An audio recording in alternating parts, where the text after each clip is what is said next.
Widow sold everything to chase her dream. Her ungrateful kids begged her to come back. Catherine Adams stood in her empty living room, the echo of the auctioneer's gavel still ringing in her ears. Her son Michael's voice cracked through the phone. "Mom, you can't be serious. You sold everything? The house Dad built? For what? Some crazy art school fantasy?" She looked at the single suitcase by the door, her acceptance letter clutched in weathered hands. At 62, she was finally about to disappoint everyone who mattered, and it felt absolutely terrifying. 6 months earlier, Catherine's mornings had followed the same pattern for 2 years, since Tom's funeral. Wake at 6:30, coffee with cream, no sugar. Tom's way had become her way. Check her phone for the inevitable requests that would fill her day. Michael needed her to review investment paperwork. Rebecca required emergency babysitting. Daniel wanted advice about a difficult parent conference. The church committee expected her for the fundraiser planning meeting. Mrs. Patterson next door needed groceries picked up.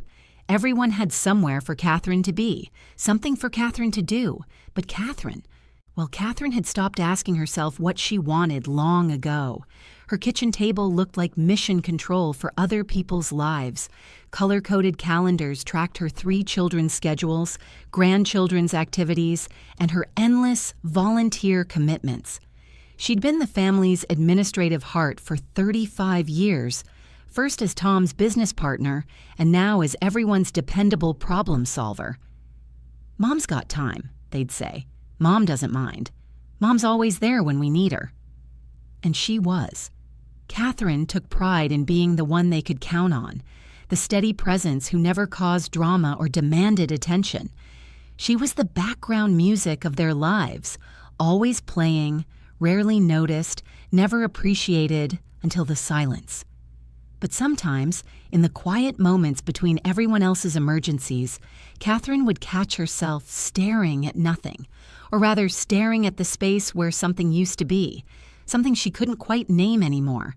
This particular Tuesday morning started like any other, except for the manila envelope Frank Benedetto had left on her porch. Tom's former business partner and longtime family lawyer had been handling the final details of the estate, loose ends that seemed to multiply rather than diminish as time passed. Catherine poured her coffee and settled at the kitchen table, pushing aside Michael's latest financial printouts to make room for Frank's delivery. The envelope felt heavier than it looked, thick with documents she assumed would be more insurance papers or tax forms. Another responsibility to manage, another piece of Tom's world she'd need to organize and file away. Inside, her fingers found something unexpected. Not the crisp legal papers she anticipated, but a worn leather journal she'd never seen before. Tom's. Handwriting filled the cover. "For Catherine, when she's ready." Her heart stuttered.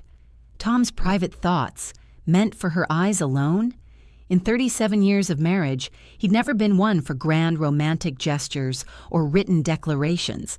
He showed love through actions, fixing her car before she knew it needed repair, leaving her favorite flowers on the counter without fanfare, handling the business details so she could focus on the children. With trembling fingers, Catherine opened to the first page. Tom's familiar scrawl covered the lined paper, dated just 3 months before his sudden heart attack. "I've been watching Catherine organize everyone else's dreams while hers gather dust in the basement. She thinks I don't know about the art supplies she hides behind the Christmas decorations or the sketches tucked inside her recipe books. She thinks I never noticed how her eyes light up when she rearranges the flowers or how she stops to watch the sunset even when we're running late." Catherine's coffee cup clinked against the saucer as her hands began to shake. Tom had known? All these years, he'd seen the dreams she thought she'd successfully buried. The entry continued. "I never should have let her give up art school. I was selfish then, needed her in the business, needed her practical mind and steady hands. But I was 28 and scared, building something from nothing. I convinced myself we were building it together, that the sacrifice was mutual. But it wasn't, was it? I got my dreams. She got mine, too. Catherine pressed her hand to her mouth, memory flooding back with painful clarity. The acceptance letter from the prestigious Meridian Art Institute had arrived on the same day Tom learned his biggest client was threatening to leave. Michael had been struggling in 3rd grade, needing extra attention. The timing felt impossible, the choice obvious. "We'll figure it out later," she'd told Tom, folding the letter away, "when things settle down." But things never settled down. Children needed more attention. The business demanded more time. Tom's parents required more care as they aged. Later became next year, then someday, then never. She turned the page, heart hammering. "I've been researching art programs for mature students." The Meridian Institute has a wonderful continuing education program. They remember Catherine's portfolio from 30 years ago. "Yes, I kept the letter. I kept everything. I've been setting aside money, a little from each profitable month. Not much at first, but it's grown. Enough for tuition, supplies, living expenses, if she wants to pursue this seriously." Catherine stared at the words until they blurred. Tom had been planning. All this time, while she'd convinced herself her dreams were childish fantasies, her husband had been quietly, steadily preparing a path back to them. "I know she'll resist. She'll say it's too late, too expensive, too selfish. She'll worry about what Michael will think, whether Rebecca will judge her, if the community will understand. She's spent so long being what everyone needs that she's forgotten who she is underneath all that service." The accuracy of his prediction made her laugh through sudden tears. Even from beyond the grave, Tom knew her better than she knew herself. "If something happens to me before I can give this to her properly, I hope she finds it eventually. I hope she understands that loving her means wanting her to bloom, not just keeping her safe in a pot that's too small." The journal contained pages of research, art schools with mature student programs, financial projections, even apartment listings near campus. Tom had thought of everything, planned for every practical concern she might raise, but the last entry, dated just a week before his death, held the words that shattered her carefully constructed world. "Catherine's birthday is next month. I'm going to give this to her then, along with the enrollment forms I've already requested. 30 years is long enough to wait. It's time for my wife to become the artist she was always meant to be. I can't wait to see her paintings hanging in galleries, to watch her face when she's creating instead of just coordinating. I can't wait to be married to Catherine the artist instead of Catherine the administrator."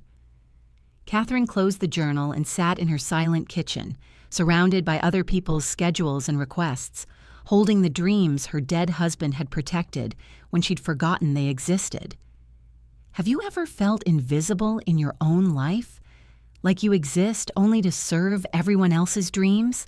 Let me know in the comments if this resonates. You're not alone in feeling this way.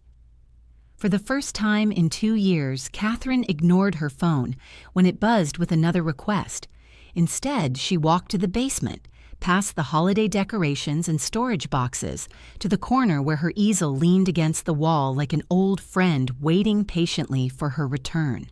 The art supplies were still there, exactly where she'd hidden them.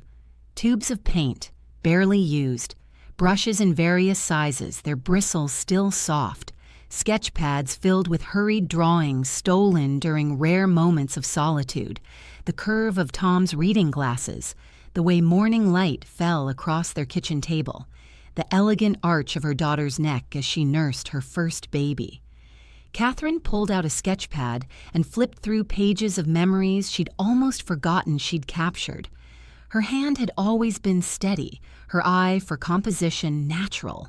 Even now, looking at drawings she'd dismissed as amateur doodles, she could see the potential Tom had recognized. She found the original acceptance letter from Meridian, yellowed with age but still crisp with possibility. "We would be delighted to welcome a student of your obvious talent." The words felt like a message from her younger self, the woman who'd believed she had something valuable to offer the world. That afternoon, Catherine did something that would have been unthinkable that morning. She turned off her phone, ignored the growing pile of messages, and drove to Meridian Art Institute. The campus looked exactly as she'd imagined 30 years ago.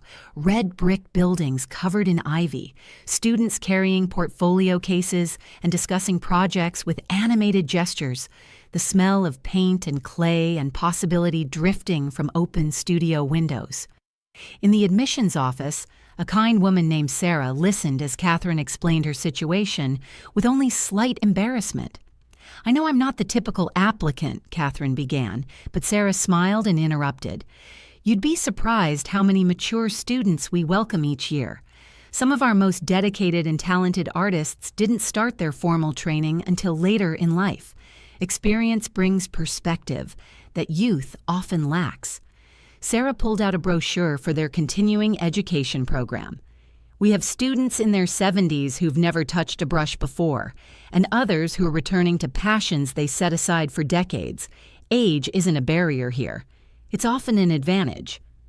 Walking across campus afterward, Catherine felt something she hadn't experienced in years: excitement about her own future. Not excitement about her children's achievements or Tom's business success, but genuine anticipation for what she might create, learn, become. That evening, she made a decision that terrified and exhilarated her in equal measure. She filled out the application forms Tom had prepared, gathered her old portfolio pieces, and wrote the required personal statement in one passionate stream of consciousness flow. "Art has been my secret language for 30 years, she wrote. "While I've spent my life helping others achieve their dreams, I've sketched my own on the margins, convinced they were indulgences I couldn't afford. But dreams deferred are not dreams denied. At 62, I'm finally ready to speak fluently." She sealed the envelope before she could second-guess herself, before practical concerns or family obligations could intervene. This decision belonged to her alone. The phone calls started the next morning. Michael's voice carried that particular tone he used when he was barely controlling his temper, the same voice he'd employed as a teenager when challenging her rules. "Mom, Frank mentioned you were asking about Dad's financial planning.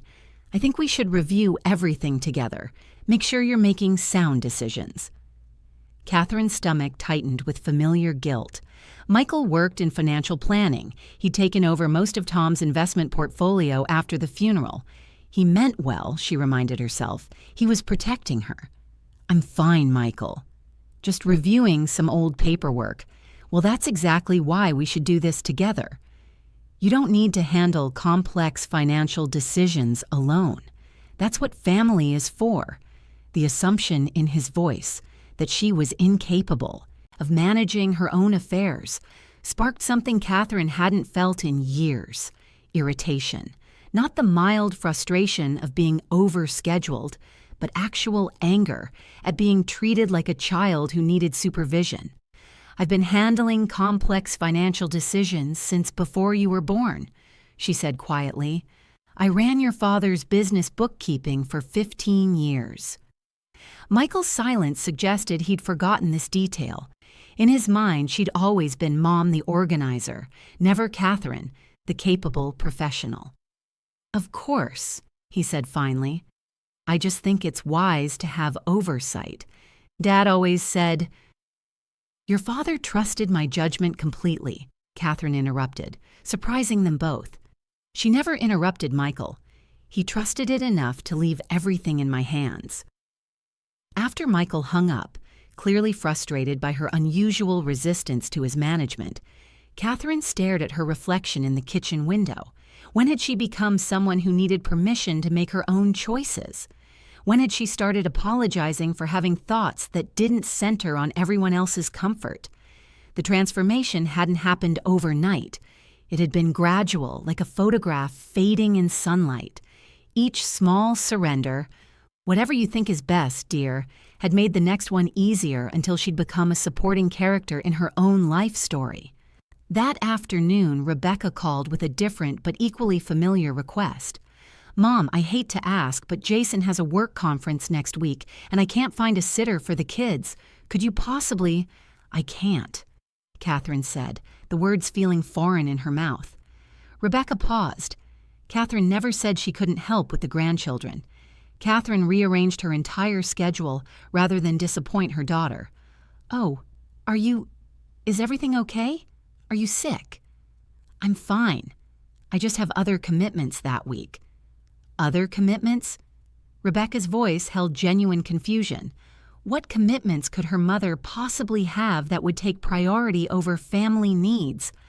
Catherine almost caved, almost invented an excuse that would allow her to change her mind and maintain her image as the endlessly available grandmother. But Tom's journal entries echoed in her memory. 30 years was long enough to wait. "I'll be starting an art class," she said, testing how the words felt in the air between them. "Art class?" Rebecca repeated, as if Catherine had announced her intention to take up skydiving. "Like painting? Like pursuing something I've always wanted to do." The silence stretched uncomfortably. Catherine could practically hear Rebecca processing this unexpected development, trying to categorize it. Was this a harmless hobby or cause for concern? Was this normal widow behavior or something that required intervention? "That's nice, Mom. Maybe you could do it during the day, when the kids are at school." The suggestion that her interests should be scheduled around everyone else's needs stung, more than Catherine expected. She'd been organizing her life around other people's schedules for so long that even her own daughter couldn't imagine her having priorities that mattered. "The classes are in the evenings," Catherine said firmly. "I won't be available for babysitting on Tuesdays and Thursdays." After Rebecca hung up, with promises to figure something out delivered in a tone that suggested Catherine was being unreasonably difficult, Catherine sat in her quiet house and tried to remember the last time she'd said no to a family request. She couldn't. 2 weeks later, the acceptance call came from Meridian. Sarah's voice bubbled with enthusiasm as she explained that Catherine's portfolio had impressed the review committee. "Your work shows remarkable intuition for composition and light. We're excited to help you develop your natural talents." Catherine hung up and immediately called the first person she wanted to share her good news with, then remembered Tom couldn't answer anymore. The joy felt incomplete without someone to celebrate with, someone who understood what this meant. So she called Daniel. Her youngest son answered on the second ring, his voice warm with genuine pleasure at hearing from her. "Hi, Mom. How are you holding up?" "I have news," Catherine said, then took a breath and jumped. "I've been accepted to art school." Daniel's pause was different from his sibling's silence. This pause felt like consideration rather than concern. "Art school?" he said slowly. "Mom, that's incredible. Tell me everything." Chapter 2. Daniel's enthusiasm felt like sunlight after weeks of cloudy weather. As Catherine's youngest, he'd inherited her artistic eye along with Tom's practical nature, a combination that made him an exceptional elementary art teacher and the most emotionally intuitive of her children. "You know what this means, don't you?" Daniel said after she'd explained about Tom's journal and the acceptance letter. "Dad was planning the most romantic surprise of your entire marriage. He was going to give you back your dreams." Catherine's throat tightened. "I just wish he'd lived to see it." "Mom, he is seeing it. Every time you pick up a brush, every time you choose yourself instead of letting everyone else choose for you, he's seeing it." That weekend, Catherine attended her first Saturday morning art class at the community center, a gentle introduction before the intensive program began. The instructor, a spirited woman named Patricia with paint-stained fingers and silver hair pulled into a messy bun, welcomed the group of 8 students ranging in age from 19 to 73. "Art doesn't care how old you are," Patricia announced, setting out supplies with practiced efficiency. "It only cares how honestly you see." Catherine positioned herself at an easel near the window, natural light warming her shoulders as she prepared to paint for the first time in decades. Her hands remembered the weight of the brush, the way to hold it for different strokes, the satisfying resistance of paint against canvas. The subject was simple, a bowl of autumn fruit. But as Catherine began to work, something magical happened. The chatter of other students faded into background noise. The tight knot of anxiety she'd carried since Tom's death loosened slightly. For 2 hours, nothing existed except color and light and the pure joy of creation. "Lovely work," Patricia murmured, pausing at Catherine's easel. "You have wonderful instincts for color temperature. Have you studied before?" "A long time ago," Catherine replied, stepping back to assess her painting with critical eyes. It wasn't perfect. The apple's shadow needed work. The orange seemed slightly flat, but it was hers. Something she'd created with her own hands, expressing her own vision. She felt more like herself in those 2 hours than she had in months. Walking to her car afterward, Catherine noticed she was humming. When had she stopped humming? She couldn't remember. But apparently joy had a soundtrack and hers was slowly returning. The feeling lasted until she reached home and found Michael's car in her driveway. Her oldest son stood in her kitchen, rifling through the mail on her counter with the proprietary air he'd developed since becoming her unofficial financial guardian. At 38, Michael had inherited Tom's build and business acumen but lacked his father's gentle diplomacy. Where Tom had been a steady presence, Michael was a force, successful, decisive, and utterly convinced that his way was the right way. "Where were you?" he asked without preamble. "I've been waiting 20 minutes. "I was at an art class," Catherine replied, setting down her supplies with deliberate care. She wouldn't apologize for pursuing something that brought her joy. Michael's expression shifted to the patient condescension she'd seen him use with difficult clients. "Mom, we need to talk. Rebecca told me about this art school idea, and I've done some research. The tuition alone is $15,000 a semester. That's money you'll need for health care, long-term care, unexpected expenses." Catherine folded her hands to keep them from shaking. "Your father set aside money specifically for this purpose. Dad set aside money for your retirement security, not for—" Michael gestured dismissively at her art supplies. "Look, I understand you're grieving. Maybe you feel like you need to honor Dad's memory somehow, but this isn't practical, and Dad was always practical." The dismissal of her dreams as grief-induced irrationality stung more than Catherine expected. "Have you read his journal?" "What journal?" Catherine retrieved Tom's leather notebook from the kitchen drawer where she'd been keeping it close, like a talisman against doubt. She opened to a random page and read aloud. "Catherine has more natural artistic talent than anyone I've ever met. She sees beauty where others see ordinary, finds composition in chaos, understands color like some people understand music. The world would be richer with her art in it." Michael's jaw tightened. Dad was being supportive. "That doesn't mean he expected you to actually—" "He researched programs, Michael. He calculated costs, found apartments, even contacted the admissions office. This wasn't a whim or a romantic gesture. It was a detailed plan. A plan you're not equipped to execute," Michael said bluntly. "You haven't worked in 15 years. You've never lived alone. You don't understand what it takes to support yourself as a student at your age." Catherine stared at her son, seeing him clearly perhaps for the first time in years. When had Michael started speaking to her as if she were incompetent? When had he begun to see her as a burden to be managed rather than a person with agency and wisdom? "I ran your father's business accounting for 15 years while raising 3 children," she said quietly.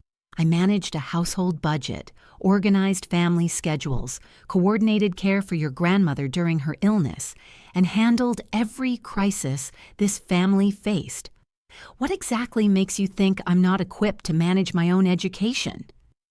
Michael opened his mouth to argue, then closed it, apparently realizing how patronizing he sounded. "I just think you're not being realistic about what this involves. And I think you're not being realistic about who I am." The conversation ended in stalemate, but something fundamental had shifted. Catherine had defended herself instead of immediately deferring to Michael's judgment. She'd spoken her truth instead of smoothing over conflict with acquiescence. It felt terrifying and exhilarating in equal measure. Over the following weeks, Catherine threw herself into preparation with the focused determination that had once made Tom's business so successful. She researched apartments near campus, calculated living expenses, and organized her finances with military precision. Every practical concern Michael had raised, she addressed systematically. But the real work was internal. Catherine began the slow, painful process of disentangling herself from everyone else's needs and expectations. She resigned from 2 volunteer committees. She told Rebecca she'd babysit only once a week instead of whenever called. She stopped automatically picking up Michael's calls during business hours. Each small act of self-preservation felt like rebellion. The breakthrough came on a Tuesday evening when Catherine attended her first class at Meridian. Walking into the studio, a high-ceilinged room filled with easels, canvases, and the intoxicating smell of oil paint, she felt like she was coming home to a place she'd never been. Her classmates ranged from fresh-faced 18-year-olds to a retired librarian named Vivian Chase, who'd enrolled at 67. Vivian had steel-gray hair worn in an elegant twist, laugh lines that spoke of decades of joy, and hands that moved with surprising sureness as she arranged her supplies. "First day?" Vivian asked, settling at the easel next to Catherine's. "First day in 30 years, Catherine admitted. "Then you're braver than I am." "I waited until my husband died to pursue this. 50 years of marriage, and I never once told him I wanted to paint. Isn't that ridiculous?" Catherine looked at this vibrant, confident woman and saw herself reflected back, someone who'd spent decades in service to others' dreams while her own gathered dust. Not ridiculous at all. Familiar. Their instructor, Professor Martinez, was a working artist whose paintings hung in galleries across the state. He looked at Catherine's hesitant first strokes and said something that changed everything. Don't paint what you think you should see. Paint what you actually see. Your eyes are wiser than your fears. For the next 3 hours, Catherine painted with growing confidence, losing herself in the interplay of light and shadow, the way colors shifted depending on their neighbors, the magical moment when disparate elements became a cohesive whole. When she finally stepped back to assess her work, she saw something that made her breath catch. It wasn't perfect. Professor Martinez had marked several areas for improvement, but it was unmistakably hers. Her vision, her choices, her voice speaking in brushstrokes and color. "That's lovely," Vivian said, admiring Catherine's canvas. "You have wonderful instincts for atmosphere." Walking to their cars afterward, Catherine felt compelled to share her story. She told Vivian about Tom's journal, about her children's resistance, about the terrifying exhilaration of choosing herself for the first time in decades. "You know what your real problem is?" Vivian said, pausing by her sedan. "You've been so busy being indispensable that you've forgotten you're allowed to be happy." Catherine carried those words home like a benediction, but her contentment shattered when she found Michael and Rebecca waiting in her living room. Their expressions, concerned, determined, unified, told her this wasn't a casual visit. "Mom, sit down," Rebecca said gently. "We need to have a serious conversation." Catherine remained standing, instinctively recognizing that sitting would put her at a disadvantage in whatever confrontation was about to unfold. "About what?" "About these unrealistic plans," Michael said. "Rebecca and I have been talking, and we're worried about your judgment.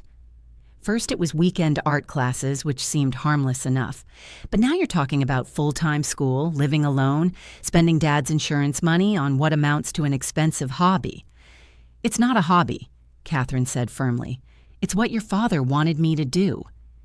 Rebecca leaned forward, her voice taking on the soothing tone she used with her children during tantrums. "Mom, we understand you feel like Dad wanted this, but people say things when they're emotional that they don't really mean. You said yourself he never actually gave you the journal while he was alive, because he died before he could." Or because he realized it wasn't practical, Michael countered. Look, we've researched this school. It's competitive, demanding, designed for people who plan to make art their career. You're 62 years old. Even if you complete the program, what then? You can't support yourself selling paintings.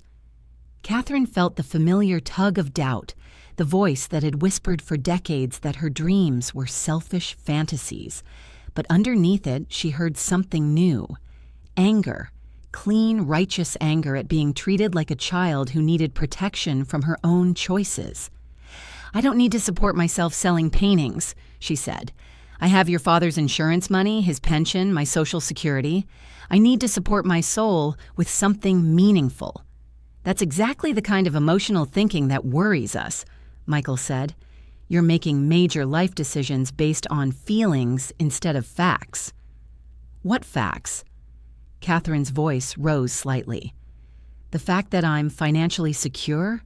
The fact that I'm healthy and intelligent? The fact that your father explicitly planned for this possibility? Which facts am I ignoring, Michael? Brother and sister exchanged glances, and Catherine realized with dawning horror that they'd rehearsed this conversation. This wasn't spontaneous concern.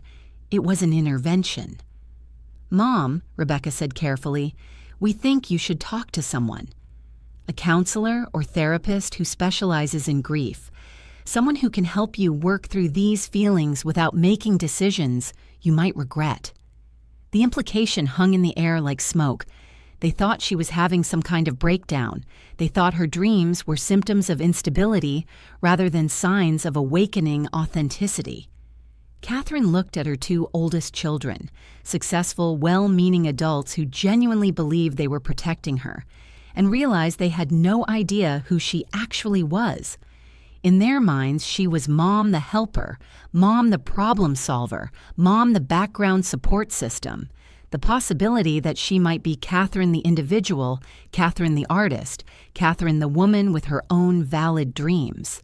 That possibility simply didn't exist in their framework.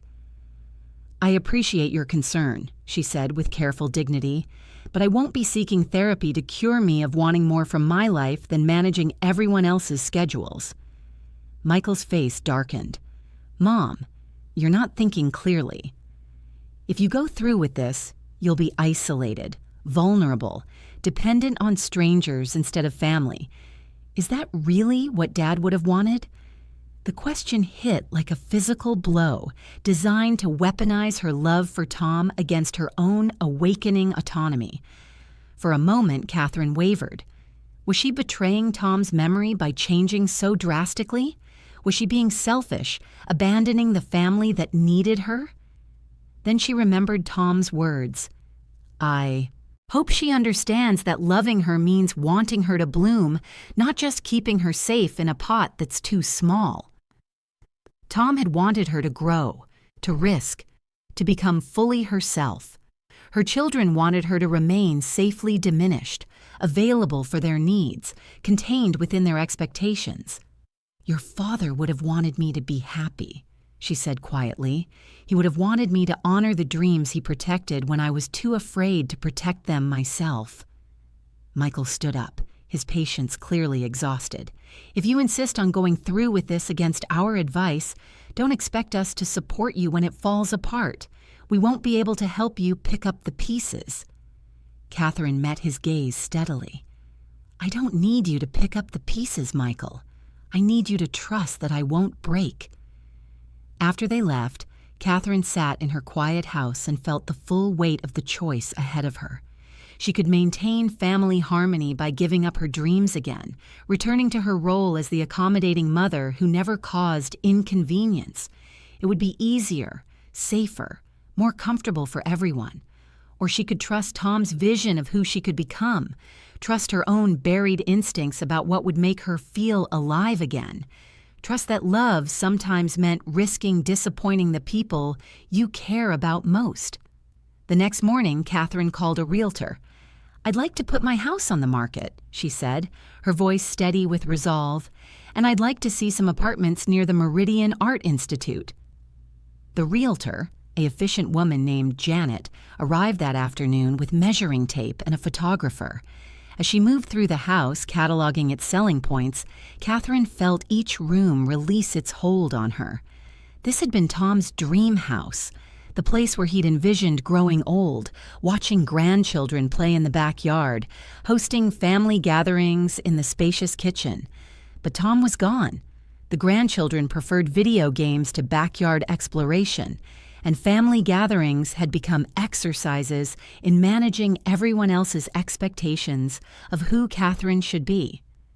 "It's a lovely home," Janet said, snapping photos of the living room where Catherine had hosted countless birthday parties, Christmas mornings, and family meetings. "The market is strong for houses in this neighborhood. I think you'll have multiple offers within a week." That evening, Catherine called Daniel to tell him about her decision before Michael and Rebecca heard it from someone else. "You put the house up for sale?" Daniel's voice held amazement rather than alarm. "Mom, are you sure?" "I've never been more sure of anything in my life." Daniel was quiet for a moment. "You know Michael and Rebecca are going to lose their minds, right?" "Probably." "And you're okay with that?" Catherine looked around the kitchen where she'd spent 30 years making meals for other people, solving other people's problems, subordinating her own needs to maintain family peace. "I'm 62 years old, Daniel. If I don't do this now, when will I? When I'm 70? 80? When I'm too old to hold a brush steady or too tired to care about creating something beautiful?" "Then do it," Daniel said firmly. "Do it for Dad, who planned it. Do it for yourself because you deserve it. And do it for all the women who've been told their dreams don't matter once they become mothers and wives." After hanging up, Catherine walked through her house one more time, seeing it with new eyes, not as the sanctuary she was abandoning, but as the cocoon she was finally ready to emerge from. In the basement, she packed her art supplies with reverent care, each brush and tube of paint a tool for the future she was choosing. Tom's journal went into the same box, his words a reminder that love sometimes meant letting someone you care about fly. The first showing was scheduled for Saturday. By Sunday evening, Catherine had 3 offers above asking price. On Monday morning, her phone rang with Michael's voice tight with barely controlled fury. "Mom, what have you done?" Chapter 3. "Mom, what have you done?" Michael's voice carried the particular blend of panic and rage Catherine remembered from his teenage years, the tone he'd used when consequences finally caught up with choices he'd made in defiance of her warnings. Now their roles were reversed, and she was the one making decisions he couldn't control. "I've sold the house," Catherine said simply, cradling the phone against her ear as she continued packing books into boxes labeled for her new apartment. "You sold the house," Michael repeated, as if saying the words might change their reality. "The house Dad built. The house where we grew up. You sold it without consulting us." "I consulted the only person whose opinion mattered," Catherine replied, placing Tom's business journals carefully between layers of tissue paper. "Me." The silence on Michael's end stretched long enough that Catherine wondered if the call had dropped. When he spoke again, his voice had taken on the controlled professional tone he used in crisis situations. "Mom, I'm coming over. Don't sign anything else until we talk. The papers are already signed, Michael." "The buyers want to close in 3 weeks." Another silence, then an explosion of frustration. 3 weeks? Where are you going to live? What about all of Dad's things? What about the furniture, the photos, 30 years of memories? Catherine looked around the living room where she'd spent countless evenings watching Tom read the paper, where she'd helped children with homework and worried through teenage dramas, where she'd sat in stunned silence the day the hospital called to say her husband's heart had simply stopped beating. "The memories aren't in the furniture, Michael. They're in here." She pressed her hand to her chest. "I'm keeping what matters and letting go of what doesn't." "And what about us? What about family dinners, holidays, the place we all come? Home to?" The pain in his voice almost broke her resolve. Catherine understood what the house represented to her children: stability, continuity, the promise that some things would never change. But she also understood what it represented to her: a beautiful prison where she'd slowly disappeared into the role of eternal hostess and caretaker. "You can come home to me," she said gently. "I'll just be living somewhere that feels like home to me too." Michael arrived within the hour, his face set in grim determination. Behind him came Rebecca, her eyes red-rimmed from crying. They found Catherine in the kitchen, efficiently sorting through decades of accumulated dishes, deciding what to keep, donate, or discard. "Mom, please," Rebecca said, her voice breaking. "Please don't do this. This house is our family. It's where we belong." Catherine paused in her sorting, a chipped mug in her hands, the one Tom had used every morning for 20 years, stained with coffee rings and worn from constant use. She'd been planning to donate it, but looking at her daughter's devastated face, she set it aside to keep. "Sweetheart, you haven't lived in this house for 15 years. You have your own home, your own family, your own life. This house has been my responsibility, not my sanctuary." "But where will we have Christmas?" Rebecca asked, as if Catherine's relocation would somehow cancel the holiday entirely. "We'll figure it out," Catherine said, the same words she'd used countless times when her children faced disappointments or setbacks. But this time, she wasn't volunteering to solve the problem herself. Michael had been examining the real estate paperwork with the focused attention he brought to complex financial documents. Now he looked up, his expression carefully neutral. "The sale price is substantial," he admitted grudgingly. "I'll give you that." "But Mom, you're talking about moving into a one-bedroom apartment near campus, living like a college student at 62. Have you really thought about what that means?" "It means I'll have enough money to focus on my education instead of maintaining a house that's too big for one person," Catherine replied. "It means I'll be walking distance from my classes instead of driving 40 minutes each way. It means I'll be part of a community of people who share my interests." "But you'll be isolated from us," Rebecca protested. "What if you get sick? What if you need help? What if you change your mind and want to come home?" The questions revealed the depth of their inability to imagine her as a complete person outside their definition of her role. They couldn't conceive of her having needs beyond their accessibility, dreams beyond their approval, or a support system beyond their management. "Then I'll handle it," Catherine said firmly, "the same way I handled everything else for 35 years. That afternoon, Frank Benedetto arrived with additional documents from Tom's estate, papers he'd wanted Catherine to review privately before involving the children. He found the family in the midst of what appeared to be a very tense discussion. "I can come back," Frank offered, sensing the emotional temperature in the room. "No, stay," Catherine said. "Michael and Rebecca, Frank has some additional information about your father's planning. I think you should hear this." Frank opened his briefcase with the careful precision of someone who'd navigated family disputes for decades. "Your father was quite thorough in his preparations for this possibility. Beyond the journal and the education fund, he made several other arrangements." He handed Catherine a sealed envelope marked, "For Catherine's New Beginning." Inside, Catherine found keys, an address, and a brief note in Tom's handwriting. "I knew you'd be brave enough eventually. I just wanted to make the first steps easier." Frank cleared his throat. "Your father purchased a small apartment near the art district 2 years ago. He's been renting it out, but the lease expires next month. He intended it as your option if you chose to pursue your artistic education." Catherine stared at the keys, solid brass warm in her palm. Tom had bought her an apartment, not just planned for her dream, not just saved money for her tuition, but actually secured her a place to live while pursuing it. Michael sank into a chair, his face pale. "Dad bought her an apartment? Without telling us?"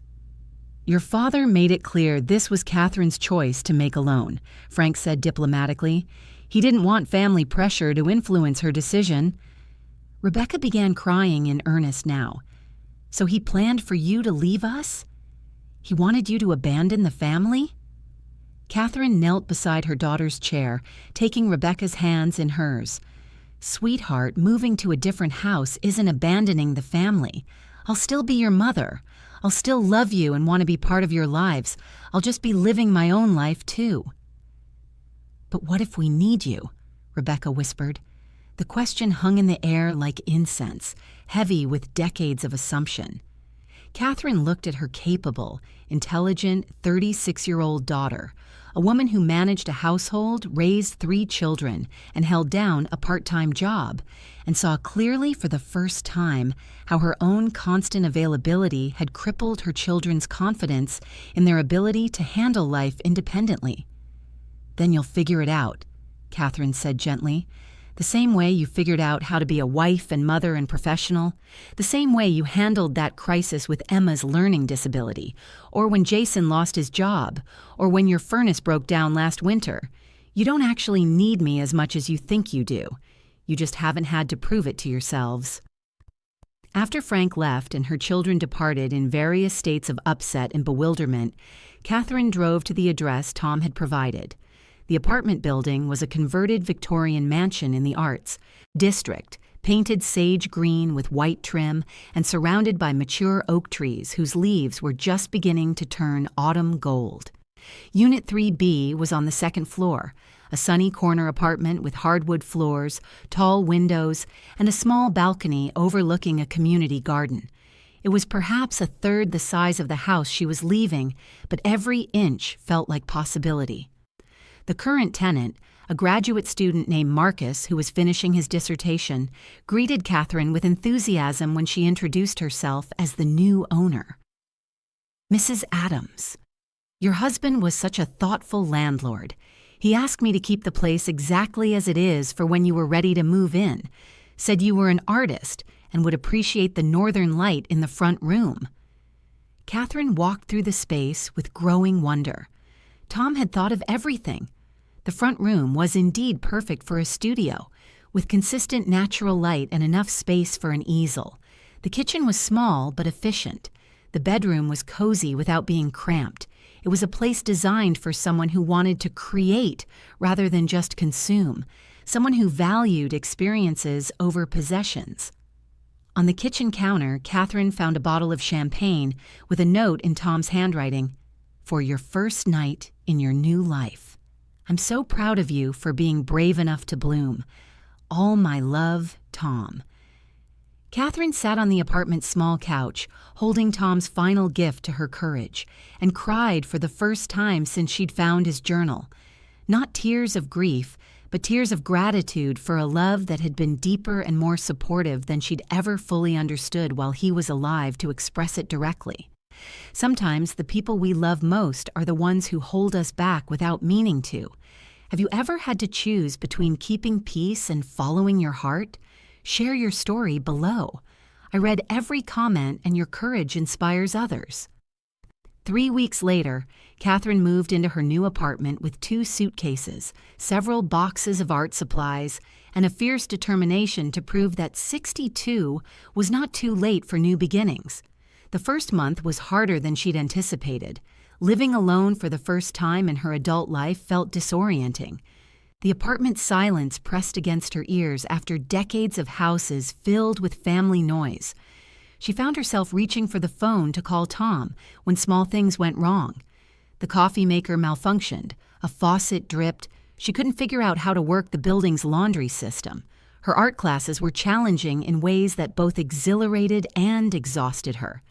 Professor Martinez pushed his students to experiment with techniques that felt uncomfortable, to take risks with color and composition that might result in failure. After years of managing other people's lives with careful precision, the unpredictability of creative work felt simultaneously liberating and terrifying. But the hardest part was the family silence. Michael had stopped calling entirely after their last confrontation. Rebecca managed stilted phone conversations focused on practical concerns. How was Catherine's health? Was she eating properly? Did she need anything? but avoided discussing art school or her new life. Only Daniel maintained regular contact, calling twice a week to hear about her classes and progress. "How are Michael and Rebecca handling it?" Catherine asked during one of their conversations. "They're struggling," Daniel admitted. "Michael keeps saying you'll come to your senses eventually.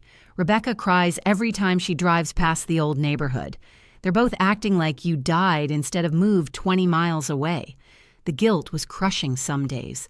Catherine would find herself standing in her bright studio space, brush in hand, paralyzed by the voice that whispered she was being selfish, that her family needed her more than she needed self-expression, that a good mother would return home and resume her role as the stable center around which everyone else orbited. But then she would remember Tom's words. 30 years is long enough to wait, and she would begin to paint. Her work improved rapidly under Professor Martinez's demanding guidance. The natural talent that had lain dormant for decades emerged like a spring plant breaking through winter soil, tentative at first, then with increasing confidence and strength. "You have an unusual maturity of vision," he told her after reviewing her third assignment. "Most students your age are still learning to see. You already understand light and shadow intuitively. Now we just need to teach your hands to express what your eyes have always known." Catherine's friendship with Vivian Chase deepened as they navigated the challenges of being mature students in a youth-oriented environment. They studied together, critiqued each other's work with gentle honesty, and shared the particular vulnerabilities of pursuing dreams they'd deferred for decades. "Some nights I lie awake wondering if I'm having a breakdown instead of a breakthrough," Vivian confessed over coffee after a particularly challenging figure drawing session. "What if my children are right? What if this is just an expensive form of therapy instead of genuine artistic development?" Catherine understood the fear completely. "But then I remember how I felt for all those years when I wasn't creating anything. Like I was slowly disappearing, becoming just a function instead of a person. Even if this is therapy, it's therapy that makes me feel alive again." "Therapy that produces beautiful work," Vivian added, gesturing toward the portfolio Catherine had spread across the coffee shop table. "Your landscapes are extraordinary. You capture something I can never quite name, a sense of place that goes deeper than just visual representation." Looking at her recent paintings, Catherine began to see what Vivian meant. Her work contained an emotional depth that came from years of careful observation, from decades of watching light change across familiar rooms, from a lifetime of noticing beauty in ordinary moments while everyone else focused on practical concerns. She was painting with the wisdom of experience, the perspective of someone who understood how precious and fleeting beautiful moments could be. But despite her growing confidence in her artistic abilities, the family estrangement continued to eat at her. Catherine had always been the family's emotional center, the one who remembered birthdays, organized gatherings, mediated conflicts. Without her active involvement, family connections were fraying. Rebecca's youngest daughter had a recital. Catherine learned about it from Daniel 3 days after it happened. Michael got a promotion at work. She found out when she saw the announcement on his social media feed. Rebecca's husband Jason had minor surgery. No one thought to tell her until he was already home and recovered. She was becoming a stranger to the people she loved most, and the isolation felt like physical pain.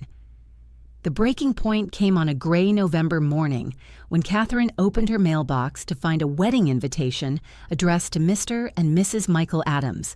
Her grandson, Jake, Rebecca's oldest boy, was getting married in December. Catherine was not invited to her own grandchild's wedding. She called Rebecca immediately, her hands shaking as she dialed. "It's nothing personal, Mom," Rebecca said, her voice defensive and guilty. "Jake wanted a small ceremony, just immediate family, and things have been so complicated since you moved. We didn't want to make it awkward." "Awkward for whom?" Catherine asked quietly. "For everyone. You know how Michael feels about your choices, and Jake's fiancé's family is very traditional. They might not understand why you're living like a college student instead of being a normal grandmother." The conversation ended badly, with Rebecca in tears and Catherine staring at her reflection in her apartment window, wondering if the woman looking back was someone she recognized anymore. That night, Catherine sat in her small living room, surrounded by her paintings but feeling more alone than she had since Tom's death. She picked up her phone 3 times to call Michael, to apologize, to offer to give up art school and return to being the accommodating mother and grandmother they wanted. Each time, she set the phone down without dialing. Tom's journal lay open on her coffee table, his handwriting a reminder of the love that had made her transformation possible. But love, she was learning, sometimes required letting people be disappointed in you. Sometimes it required choosing your authentic self over their comfortable expectations. The question that haunted her as winter approached was whether the cost of authenticity was higher than she was prepared to pay. Was becoming herself worth losing her family? The answer would come sooner than she expected, in the form of a crisis that would test everything she thought she knew about love, loyalty, and what it meant to be truly supportive. Chapter 4. The crisis arrived on a cold December morning, 2 weeks before Catherine's first major exhibition at the Meridian Institute. She was in her studio space, adding final touches to her centerpiece painting, a haunting mixed-media work titled Invisible Women that incorporated photography, painting, and found objects to explore the experience of women who disappear into service roles. When she heard voices in the building's hallway, familiar voices, angry voices. Catherine set down her brush and listened. Michael's voice tight with determination, Rebecca's higher pitch, nervous but resolute, and a third voice she didn't recognize, professional, calm, authoritative. Her doorbell rang with the sharp insistence of people who would not be ignored. Catherine opened the door to find her 2 oldest children flanked by a woman in an expensive suit carrying a leather portfolio. Behind them stood Janet, the realtor who'd sold Catherine's house, looking deeply uncomfortable. "Mom," Michael said without preamble, "we need to talk." This is Dr. Sarah Chen, a geriatric psychiatrist who specializes in helping families navigate difficult transitions. Catherine looked at the assembled group and understood immediately what was happening. Her children had brought professional reinforcement for another intervention. This time, they weren't taking no for an answer. "May we come in?" Dr. Chen asked, her voice professionally pleasant but carrying an undertone of authority that suggested refusal wasn't really an option. Catherine stepped aside, her mind racing. She'd been expecting something like this since the wedding invitation debacle, but the timing felt particularly cruel. Just as she was preparing for her first public showcase as an artist, her family was staging what amounted to an intervention designed to undermine her competency. Dr. Chen surveyed the apartment with clinical interest, taking in the canvases covering every available wall surface, the art supplies organized with military precision, the easel positioned to catch the morning light. Her expression revealed nothing, but Catherine caught her making notes in a small pad. "Mrs. Adams," Dr. Chen began, settling onto the couch with practiced ease, "your children have expressed some concerns about the major life changes you've made recently. They've asked me to conduct an informal assessment to ensure you're making decisions from a place of emotional stability, rather than unprocessed grief." Catherine felt a familiar flush of anger, but this time it was clean and powerful, rather than guilty and confused. "And what qualifications do my children have to determine my emotional stability?" Michael stepped forward, his voice carrying the particular blend of condescension and concern she'd grown to hate. "Mom, you sold the house Dad built, abandoned your family responsibilities, enrolled in school like a teenager, and isolated yourself from everyone who loves you. These aren't the actions of someone thinking clearly." "These are the actions of someone thinking clearly for the first time in decades," Catherine replied, her voice steady despite her racing heart. Dr. Chen raised a hand to forestall Michael's response. "Mrs. Adams, can you help me understand your decision-making process? What specifically motivated you to make such dramatic changes at this stage of your life? Catherine looked at this stranger who'd been brought in to evaluate her competence, at her children who genuinely believed they were protecting her, at Janet, who was clearly wishing she'd never gotten involved in family drama. She thought about Tom's journal, about the dreams she'd buried for 30 years, about the woman she'd been becoming in the months since she'd stopped living her life according to other people's expectations. "Dr. Chen," she said carefully, "before I answer your questions, may I ask what my children have told you about my behavior? What specific concerns they've raised about my judgment?" Dr. Chen consulted her notes. "They're concerned about financial decisions made without consultation, social isolation from family support systems, and pursuit of unrealistic goals that may indicate an inability to accept the limitations of aging." Catherine almost laughed at the clinical language that reduced her awakening to pathology. "I see. And did they mention that I was accepted into a competitive academic program based on my artistic merit? That I've maintained a 4.0 grade point average? That I've successfully managed my own finances, healthcare, and daily living without any assistance or crisis?" "They did mention the school," Dr. Chen said neutrally. "Can you tell me what you hope to achieve through this education?" "I hope to become who I was meant to be before I convinced myself that was selfish," Catherine replied. "I hope to honor the dreams my late husband protected when I was too afraid to protect them myself. I hope to create something beautiful and meaningful with whatever years I have left instead of just managing other people's lives." Rebecca spoke up for the first time, her voice breaking. "But Mom, what about us? What about the grandchildren? What about being a family?" Catherine turned to her daughter with infinite tenderness and growing strength. "Rebecca, sweetheart, I will always be your mother and their grandmother, but I can't be your unpaid assistant, emergency babysitter, and emotional caretaker anymore. I can't build my entire identity around being available for your convenience." Michael's face darkened. "So you admit you're abandoning your family responsibilities?" "I admit I'm redefining them," Catherine said firmly. "Being a good mother doesn't mean sacrificing my entire identity to your comfort. Being a good grandmother doesn't mean having no life outside your children's needs." Dr. Chen was taking more notes, her expression thoughtful. "Mrs. Adams, your children are particularly concerned about your financial decision to sell the family home. Can you walk me through that choice?" Catherine excused herself and returned with Tom's journal, the real estate paperwork, and Frank Benedetto's documentation of Tom's preparation for exactly this scenario. She laid them out methodically on the coffee table. "My husband spent the last years of his life planning for my eventual artistic education. He researched schools, calculated costs, saved money, and even purchased an apartment for me to live in.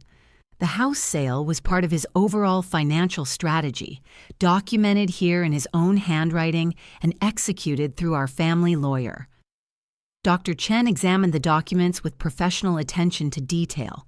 As she read Tom's entries about Catherine's talent, his regret over her sacrificed dreams, and his careful financial planning, her expression shifted subtly. "These are quite detailed preparations," she observed. "Your husband clearly invested significant time and thought into supporting your artistic pursuits." "He understood something my children apparently don't," Catherine said quietly. "That love sometimes means letting someone become who they're meant to be, even if it makes you uncomfortable." Michael was reading over Dr. Chen's shoulder, his face growing pale as he absorbed the depth of his father's planning. "Dad never mentioned any of this to us." "Because it wasn't your decision to make," Catherine said. "It was mine. Just like it's my decision now to pursue the path he made possible." Dr. Chen set down the journal and looked directly at Catherine. "Can you describe your current support system?" "Your children are concerned about social isolation." Catherine smiled for the first time since they'd arrived. "I'd be happy to." She described her friendship with Vivian Chase, the community of mature students who'd become her chosen family, her professors who challenged and supported her growth, the neighbors in her building who looked out for each other. She talked about coffee dates with fellow artists, study groups that turned into deep philosophical discussions, and the profound satisfaction of finally living among people who understood her passion for creating beauty. "It sounds like you've built a rich social network," Dr. Chen observed. "Richer than I've had in years," Catherine agreed. "For the first time in decades, I'm surrounded by people who see me as Catherine the individual, not just Catherine the helpful mother who solves everyone's problems." Janet, who'd been silent throughout the exchange, finally spoke up. "I'm sorry, but I need to leave. I only came because Michael said there were questions about the house sale, but this is clearly a family matter that doesn't concern me." After Janet left, Dr. Chen continued her assessment, asking about Catherine's daily routines, her academic performance, her future plans. With each answer, Catherine felt more confident in her choices and more appalled by her children's assumption that pursuing her dreams indicated mental instability. Finally, Dr. Chen closed her notebook and looked at Michael and Rebecca. "I need to speak with you both privately." Catherine retreated to her studio space while they conferred in hushed tones in the living room. Through the thin walls, she caught fragments of conversation. Dr. Chen's professional voice explaining something, Michael's increasingly agitated responses, Rebecca's soft crying. When they called her back, Dr. Chen's expression was carefully neutral, but her words were clear. "Mrs. Adams, based on our conversation and the documentation you've provided, I see no evidence of impaired judgment or decision-making capacity. Your choices, while perhaps surprising to your family, appear to be well considered, financially sound, and consistent with your stated values and goals." Michael stared at Dr. Chen as if she'd betrayed him.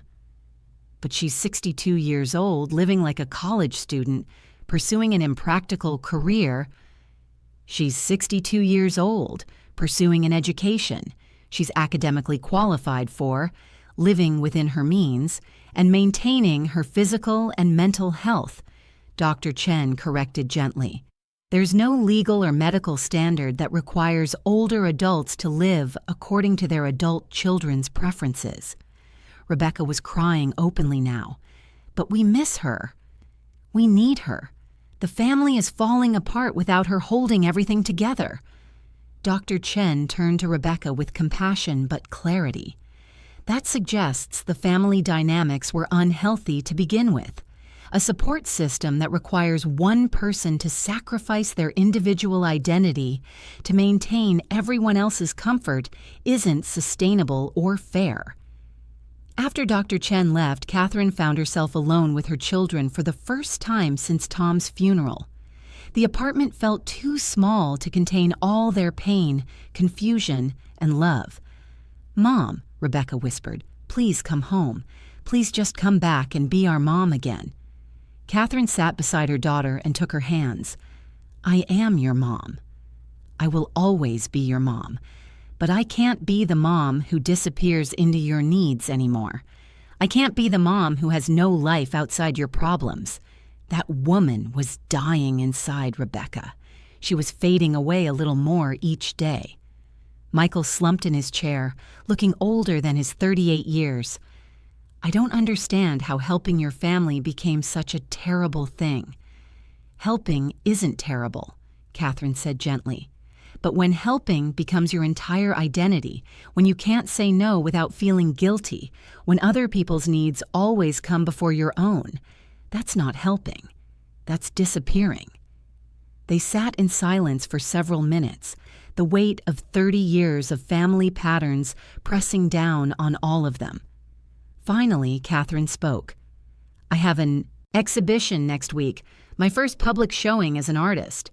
I would love for you to be there, to see what I've been working toward, but I won't beg you to come, and I won't change my life if you don't." Michael and Rebecca left without committing to anything, their faces reflecting the confusion of people whose world had shifted in ways they didn't know how to process. That evening, Catherine called Daniel to tell him about the intervention. "They brought a psychiatrist?" Daniel's voice was incredulous. "To evaluate you for wanting to be happy." "They're scared," Catherine said, understanding her children better than they understood themselves. "They've built their entire concept of family around me being endlessly available. If I can have boundaries, what does that mean for all the other relationships they take for granted?" "It means they might have to grow up and handle their own problems," Daniel said bluntly, "which is long overdue." The week leading up to her exhibition passed in a blur of final preparations, mounting tension, and quiet determination. Catherine's centerpiece painting, Invisible Women, had evolved into something far more powerful than she'd originally envisioned. The work incorporated photographs of women at different life stages: young mothers holding children, middle-aged women in professional settings, older women caring for elderly parents, but painted over with translucent layers that made them appear to be fading away. At the center of the composition was a mirror, positioned so viewers would see their own reflection, surrounded by the ghostly figures of disappeared women. "It's extraordinary," Professor Martinez told her during the final setup. "Technically accomplished, but more importantly, emotionally true. You've created something that will make people think about how we view women's value and visibility." The opening reception was scheduled for Friday evening. Catherine had invited everyone important to her: Vivian and her other classmates, her professors, neighbors from her building, even Frank Benedetto. She'd also sent invitations to Michael, Rebecca, and Daniel, though she had no idea if any of them would come. Friday evening arrived with the particular energy that accompanies moments when months of work and hope converge into a single defining experience. Catherine dressed carefully in a navy dress that Tom had always said brought out her eyes, added the pearl earrings he'd given her for their 20th anniversary, and walked into the gallery space where her work hung illuminated under professional lighting. Seeing her paintings displayed this way, not as amateur attempts hidden in a basement studio, but as legitimate artistic expressions worthy of public viewing, Catherine felt a profound shift in her understanding of herself. She was no longer Catherine the former teacher, Catherine the widow, Catherine the helpful mother. She was Catherine the artist, Catherine the creator, Catherine the woman who had something valuable to offer the world. The gallery filled with people, most of them strangers who moved from painting to painting with genuine interest and appreciation. A local art critic spent 15 minutes studying Invisible Women, making notes and asking thoughtful questions about Catherine's artistic influences and intentions. "Your use of transparency to suggest social invisibility is remarkably sophisticated," the critic observed. "How long have you been working with these themes?" "About 30 years, Catherine replied, thinking of all the sketches hidden in recipe books, all the artistic observations filed away while she managed everyone else's lives. "I just never had the courage to express them publicly before." Vivian approached with champagne and a radiant smile. "Catherine, look around. People are actually buying your work. You have red dots on 3 paintings already." Catherine looked and saw that Vivian was right. Strangers were purchasing her artistic expressions, finding enough value in her vision to bring it into their homes. The validation felt surreal and wonderful. "Your husband would be so proud," Vivian continued. "You've honored his faith in your talent." Catherine was about to respond when she saw them across the room. Daniel had arrived, looking handsome in a dark suit and studying her paintings with obvious pride. But more surprising, Rebecca stood beside him, elegant in black, her face a mixture of wonder and something that might have been apology. And in the corner, clearly uncomfortable but undeniably present, stood Michael. Her children had come. Catherine made her way through the crowd, her heart hammering with a combination of joy and nervousness. What would they think of her work? Would they understand what she'd been trying to achieve? Would they see the woman she'd become, or only focus on the mother they felt they'd lost? Daniel reached her first, pulling her into a fierce hug. "Mom, this is incredible. Your paintings are extraordinary. I had no idea you were this talented." Rebecca approached more hesitantly, her eyes filled with tears as she looked at the pieces surrounding them. "I don't understand art very much," she said quietly, "but I understand that you made all of this. You created something beautiful that didn't exist before." Catherine took her daughter's hands. "That's exactly what art is, sweetheart. Making something beautiful that didn't exist before." Michael remained in the corner, clearly out of his element but making an obvious effort to understand what his mother had achieved. Catherine walked over to him, unsure of what to expect. "I don't get it," Michael said without preamble, gesturing at the paintings surrounding them. "I don't understand why this matters so much to you, or why you had to give up everything else to pursue it." Catherine looked at her successful, practical son and realized he was asking a genuine question rather than making an accusation. For the first time in months, he seemed willing to listen rather than simply convince her to change. "Michael," she said gently, "do you remember when you decided to become a financial advisor? You were working in accounting, making good money, but you weren't happy. You spent 2 years going to school at night to get your certification, even though it was expensive and exhausting. Do you remember what you told me when I asked why it mattered so much?" Michael's expression softened slightly. "I said I needed to do work that felt meaningful." "This is my meaningful work," Catherine said simply. "For 30 years, I did work that served other people's needs. Now I'm doing work that serves my soul."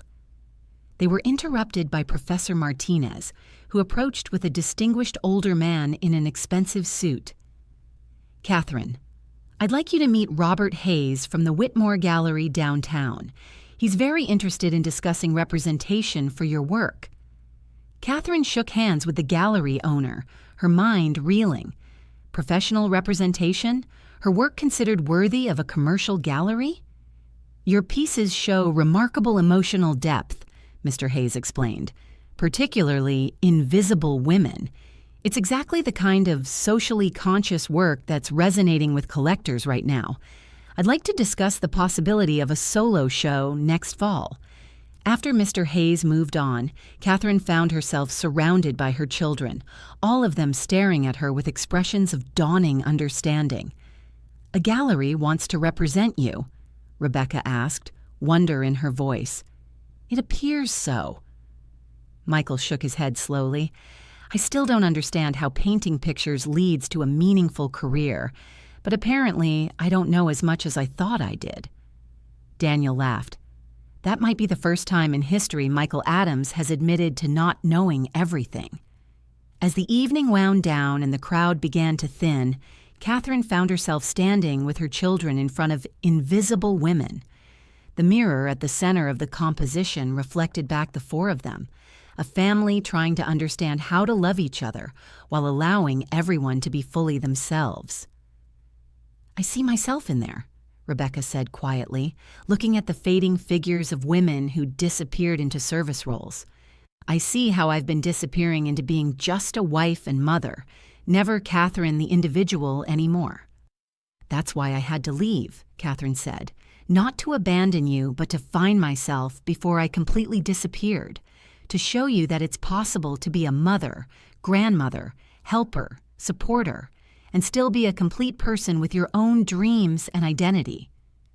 Michael was studying the painting with the focused attention he usually reserved for complex financial documents. "The women in the painting, they look sad. They look lost," Catherine corrected. "There's a difference. Sad can be temporary. Lost requires finding your way back." "And have you?" Michael asked. "Found your way back?" Catherine looked around the gallery space where her work hung, where strangers had found value in her artistic vision, where her children had finally seen her as someone worthy of professional respect and recognition. She thought about Tom's journal, about the apartment he'd prepared, about the love that had made her transformation possible even after his death. "I think so," she said. "I think I've found my way forward." The real test would come in the weeks that followed, as they all learned to navigate a family structure where Catherine was no longer the endlessly available problem solver, but remained the loving mother who'd raised them to be capable, independent adults. It wouldn't be easy. 30 years of established patterns don't change overnight. But for the first time since Tom's death, Catherine felt hopeful about the future. Not just her own future as an artist, but her family's future as people who could love each other without requiring anyone to disappear into service roles. As they prepared to leave the gallery, Rebecca linked her arm through Catherine's. "Mom, would you teach me to paint sometime? I think I'd like to try creating something beautiful, too." Catherine smiled, thinking of Tom's words about love meaning wanting someone to bloom rather than keeping them safely contained. "I'd love that, sweetheart. I'd absolutely love that." Chapter 5. 6 months after her first exhibition, Catherine stood in her sun-drenched studio, putting the finishing touches on a commission piece for the Whitmore Gallery. The morning light streamed through her tall windows, illuminating canvases in various stages of completion, landscapes that captured not just the visual beauty of places, but the emotional resonance of memory and longing. Her phone buzzed with a text from Rebecca. "Running late for coffee, but I'm bringing my latest painting to show you. Fair warning, it's terrible, but I love it anyway."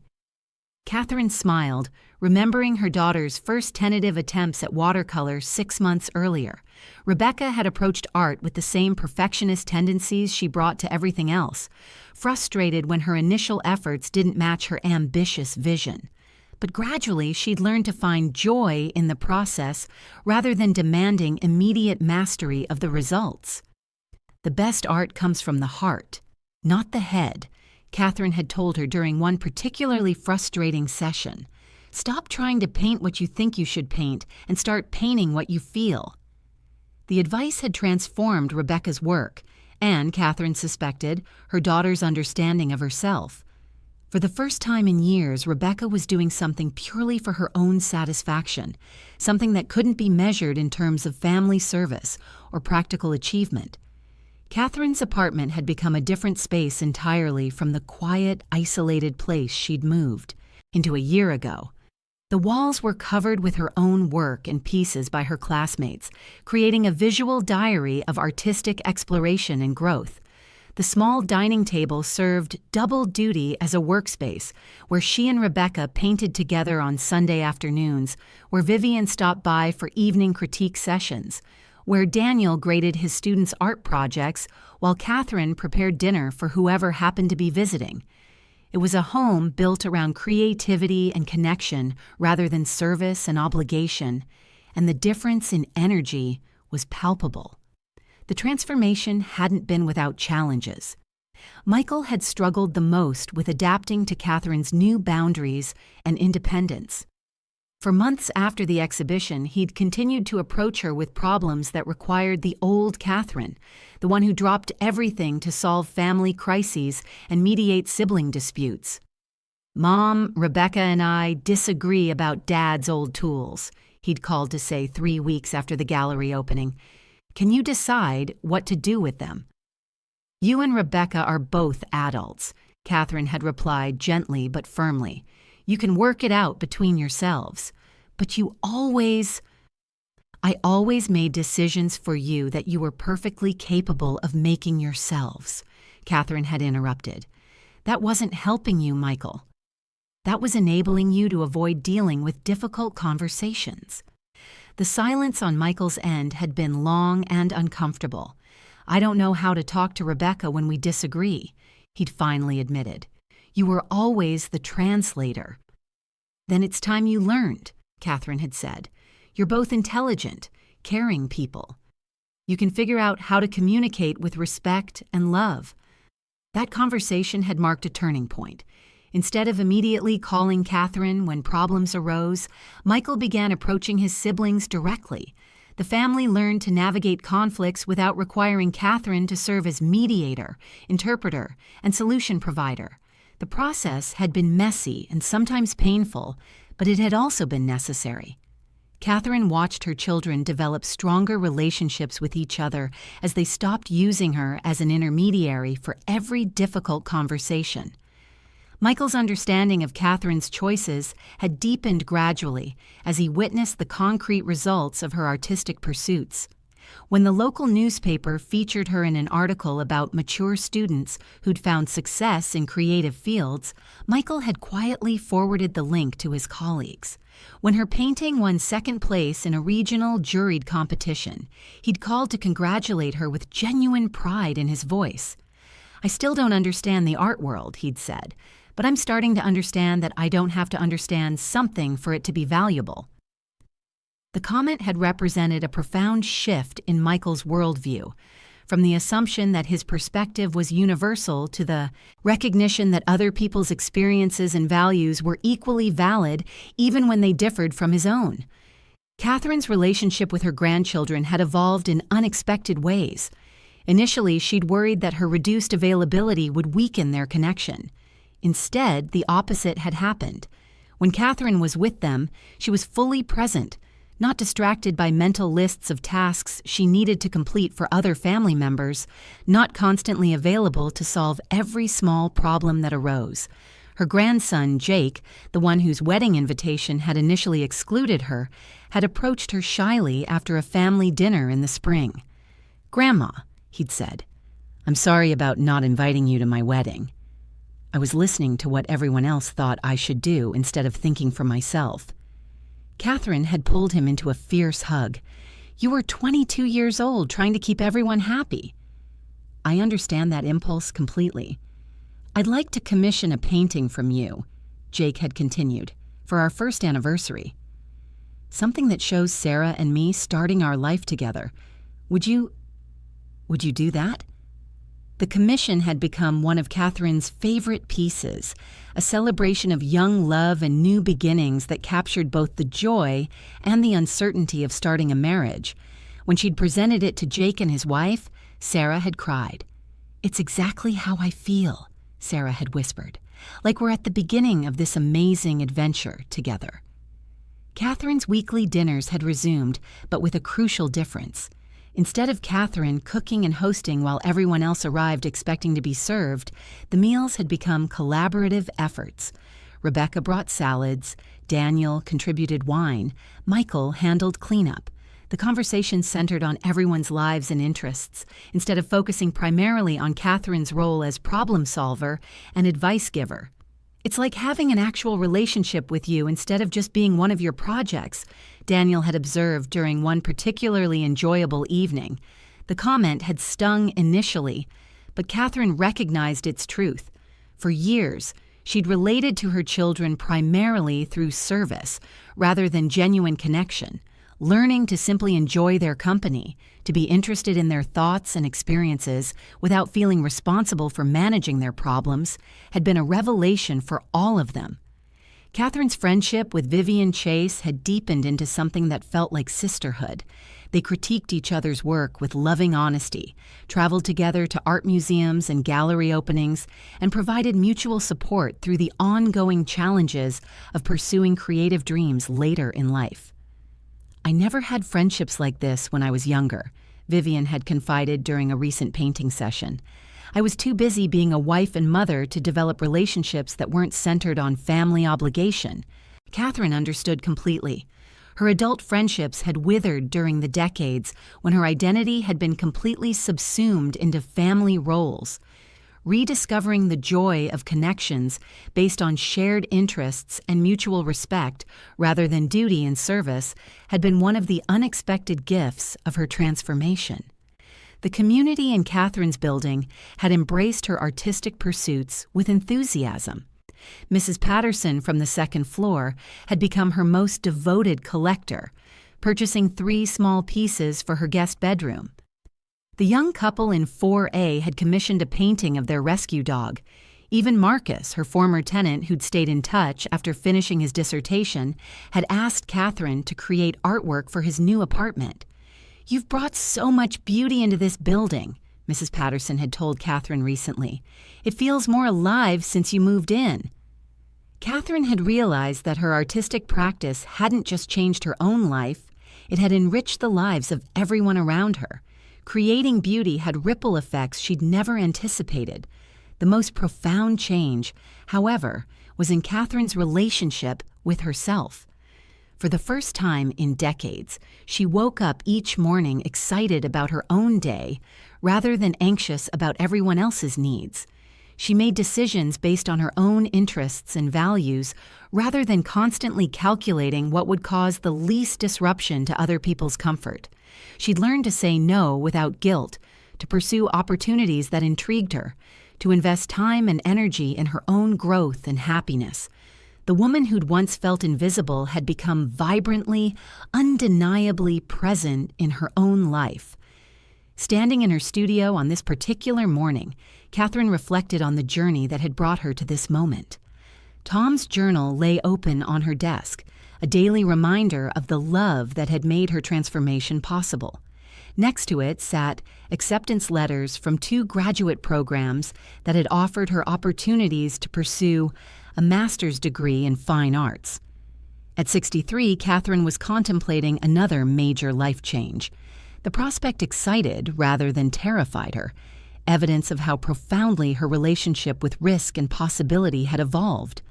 Her phone rang, interrupting her reverie. Michael's name appeared on the screen. "Hi, Mom," he said, his voice carrying warmth that had been absent for years. "I wanted to let you know that Rebecca and I worked out the issue with Dad's tools. We decided to donate his woodworking equipment to Daniel's school and keep a few pieces that have sentimental value." "That sounds like a wonderful solution," Catherine replied, noting that he was informing her rather than asking her to solve the problem. "Also," Michael continued, "I was wondering if you'd be interested in having dinner with Linda and me next week. Not a family dinner where we expect you to coordinate everything, but just spending time together. Linda's been wanting to see your latest paintings." Catherine smiled, recognizing the invitation as Michael's way of acknowledging her as an individual with her own interesting life, rather than just as his mother, whose primary value lay in her availability to serve family needs. "I'd love that," she said. "But fair warning, I'll probably try to talk Linda into taking an art class. I've become quite evangelical about the benefits of creative expression." Michael laughed. "I've noticed. Rebecca says you're single-handedly responsible for a surge in art class enrollment among women over 50 in the city." It was true. Catherine had become an informal ambassador for mature women pursuing deferred dreams. Word of her story had spread through networks of friends, neighbors, and acquaintances. Women approached her at gallery openings, stopped her at the grocery store, called through mutual friends to ask advice about returning to school, starting new careers, or simply finding the courage to put themselves first for the first time in decades. "It's never too late to become who you were meant to be," Catherine would tell them, echoing the words Vivian had spoken to her during those early, uncertain days. Some women took her advice and made dramatic changes, enrolling in degree programs, starting businesses, leaving unhappy marriages, moving to new cities. Others made smaller but equally significant shifts, setting boundaries with demanding family members, pursuing hobbies they'd abandoned, saying no to obligations that drained them without providing satisfaction. All of them, Catherine noticed, seemed to stand a little straighter after making changes that honored their authentic desires, rather than everyone else's expectations. The doorbell rang, interrupting Catherine's reflection. She opened it to find Rebecca standing in the hallway, holding a small canvas and grinning with the particular joy of someone who'd just completed a creative project. "I finished it," Rebecca announced, practically bouncing with excitement. "It's not perfect, but I love it anyway." Catherine invited her daughter in and examined the painting with the serious attention she'd learned to give all artistic efforts. Rebecca had painted a landscape, the view from her kitchen window during the early morning hours when she drank coffee before her family woke up. The technique was still developing, but the emotional content was unmistakable. Rebecca had captured something precious and personal, those quiet moments of solitude that recharged her for the day's demands. "It's beautiful," Catherine said, meaning every word. "You've captured the feeling of those peaceful moments, not just the visual scene." Rebecca beamed. "That's exactly what I was trying to do. I never realized how much I treasured that quiet time until I started trying to paint it." They settled in Catherine's kitchen with coffee and discussed Rebecca's artistic progress, her struggles with finding time to paint around family, obligations, her growing understanding of why creative expression mattered so much to Catherine. "I used to think art was selfish," Rebecca admitted. "Like, how could spending time painting be as important as taking care of family responsibilities?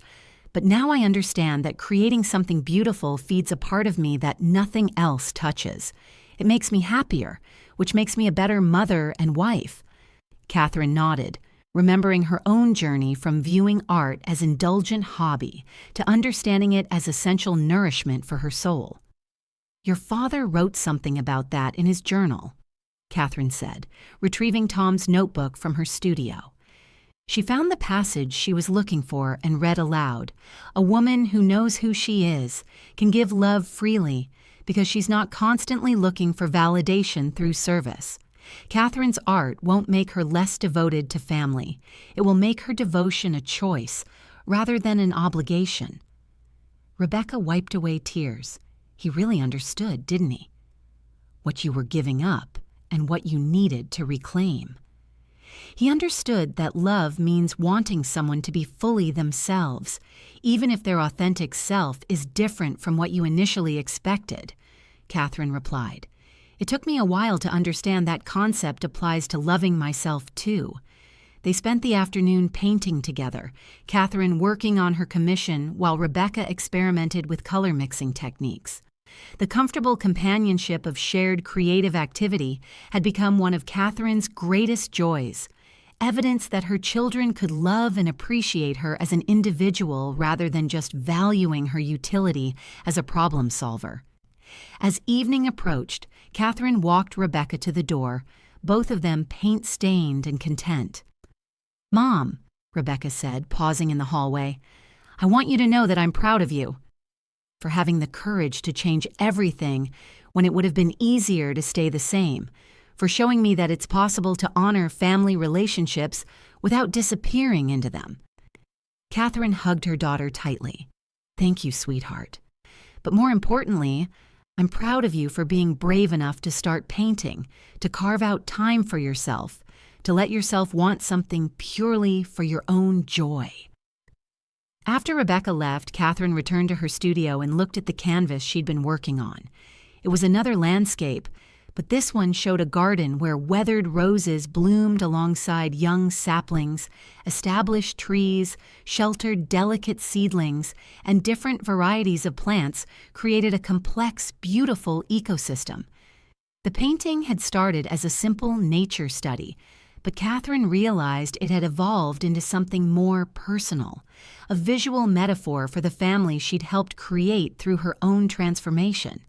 Each person was blooming according to their own nature, supported by, but not dependent on the others.